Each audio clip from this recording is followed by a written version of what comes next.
საერთაშორისო აეროპორტში პეკინიდან სპეცრეისით 40,000 PCR ტესტი, ექსტრაქციის ნაკრები, ინდივიდუალური დაცვის საშუალებები, ხელთათმანები და სხვა სამედიცინო ნივთები ჩამოვიდა. 52 ტონა ტვირში შედის ასევე ანტისხეულების 20,000 ტესტი, რომელიც ჩინეთის მთავრობამ საქართველოს უსასყიდლოდ გადმოსცა. ეკატერინე ტიკარაძის თქმით, ალგორითმი უკვე გაწერილია, ვის ჩაუტარდება ტესტირება.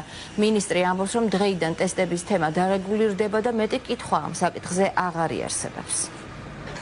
იცით, რომ გაწერილი არის ალგორითმი, ეს ალგორითმი ყოველდღიურ რეჟიმში მუშავდება და ემატება სხვადასხვა ჯგუფები. ამ ეტაპისთვის PCR ტესტები ასევე მოიხმარება მიზნობრივად იმ ჯგუფებისთვის, რომელიც დღემდე იყო გაწერილი და ეს გახლავდა სიმპტომიანი პაციენტები, ასევე კარანტინში მოთავსებული პაციენტები და ყველა ის კონტაქტი, რომელსაც ჰქონდა COVID დაინფიცირებულ ადამიანთან კონტაქტი. ჩვენ ვაფართოვებთ კიდევ ამ კვირაში ტესტირებას იმ მოწყვლად ჯგუფებზე, რომლებშიც ძალიან მაღალი არის რისკი და კიდევ დამატებით მუშაობთ იმ საკითხებზე, თუ ვინ იქნება შემდგომი პრიორიტეტი.